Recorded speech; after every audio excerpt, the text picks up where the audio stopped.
Okay, aku dah tonton filem How to Train Your Dragon dan aku tak ada banyak benda nak dicakapkan tentang filem ni sebab bagi aku ini merupakan live action yang terbaik aku tonton pada tahun 2025.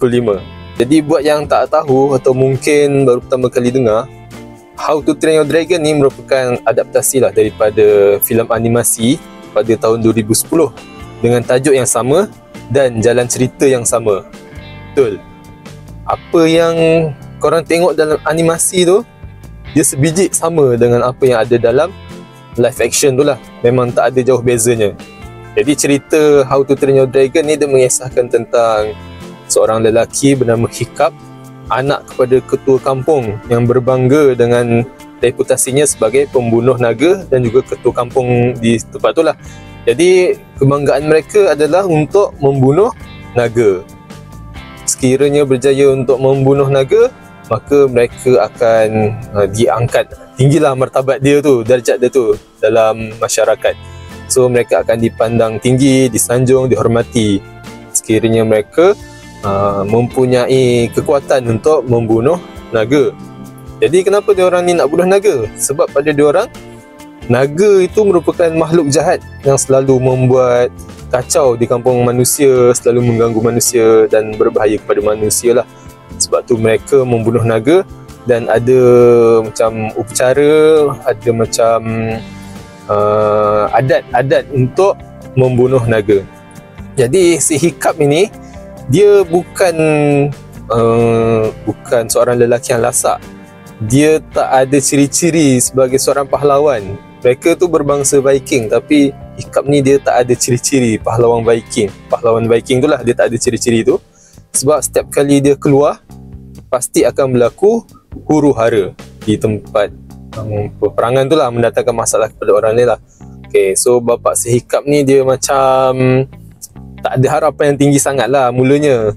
Tapi selepas itu, dia ada harapan yang tinggi juga. Mula-mula dia tak ada harapan sangat dengan si Hiccup ni.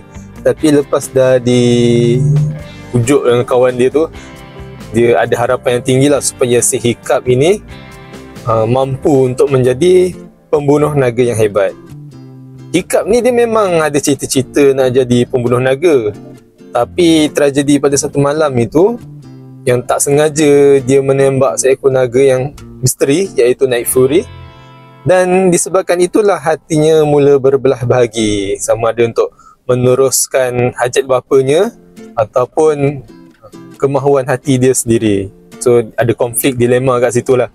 Sama ada dia nak jadi pembunuh naga ataupun menjadi sahabat naga. Jadi cerita ini memang sebiji samalah dengan animasi. Tak ada perbezaan yang ketara sangat pun. Apa yang korang nampak dalam animasi, itulah yang ada dalam live action. Mungkin adalah satu perkara, dua perkara yang ada dalam animasi tapi tak ada dalam animasi tu. Tapi benda tu tak ada apa sangat pun, tak efek pun dalam cerita. Okay, cerita ni memang best. Memang best sangat. Aku rasa sangat berbaloi lah. Aku puas hati tengok cerita ni. Dia memberikan kita satu perasaan teruja. Emosi kita pun berjaya disentuh dengan baik dalam filem ini.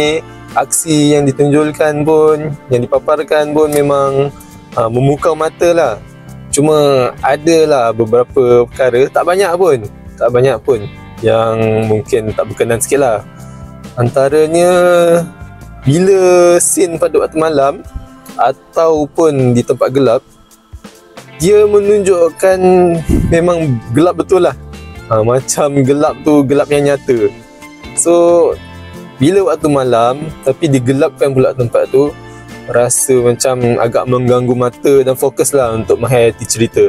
Sebab dia punya gelap tu, itulah susah lah nak nampak dalam gelap tu bila waktu malam dan juga tempat yang gelap.